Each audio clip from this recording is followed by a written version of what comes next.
This is part of the ride I've truly been looking forward to make it out of Sweden and into Norway.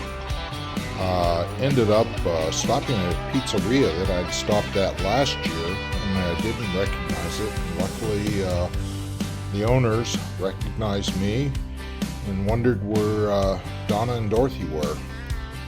Later, I would camp at another campground where we had camped last year in Fredrika. The same family owns it. They're originally from the Netherlands, and they moved up a few years ago and making a life of it and truly enjoying it.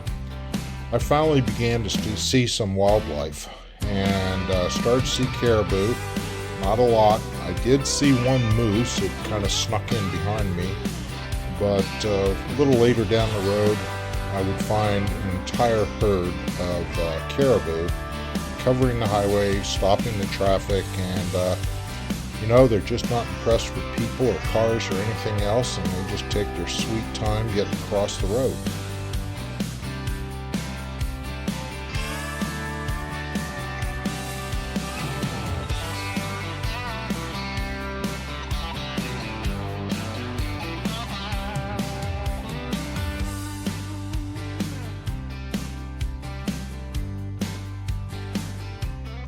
After reaching Highway 95 in Sweden, it's a straight shot up to the Norwegian border.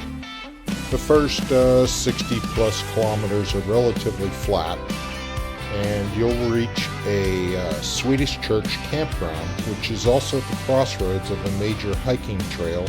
So there's a mix of hikers, bikers, church people, but unfortunately when I got there, it was the day before it opened, but they'd been open for quite a while, allowing hikers and bikers to stay there, so I managed to get a place to spend the night before starting the 70-kilometer trek up the mountain to the Norwegian-Swedish border.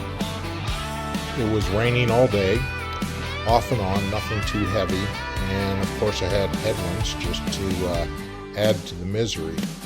The last 15 kilometers of this climb, though, are at a 7% grade, and it requires a little concentration to get up to the top. But by the time I got to the top, it was a whopping 4 degrees Celsius outside. I took a selfie in front of the Sweden sign, went to step off and take off down the hill, and my carbon gates belt failed. The lugs were stripped off of it. So now I'm sitting between the Swedish sign and Norwegian sign, changing out my gates belt, getting rained on, and it was raining hard now. After that, it's a 30 plus kilometer ride downhill mostly into the next campground where I stayed. And unfortunately, they didn't have cabins. All they had were tent spots, so I pitched my tent in the rain and crawled inside and called it a night. I have to say, I saw this snowblower attached to this very large piece of machinery, and I wish I had one of those some days at my house. Reaching Norway is really different. It's extremely mountainous. Up and down, that's it. I think the only flat real estate in Norway is the ocean, and that's if the wind's not blowing. But it is lush, it's green, it's beautiful.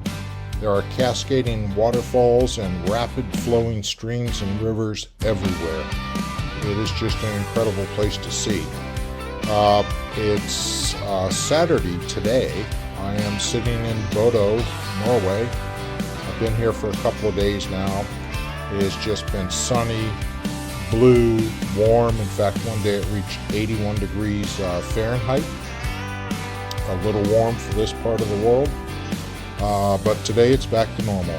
It's about 50 degrees outside and raining quite steadily. Tomorrow, the forecast calls for sunshine, low 60s, and I will cross the water by the ferry, getting me over to Muskines, and then I will head north into the Lofoten Islands via Tromsø, and then on to Alta, and that will be the end of the ride.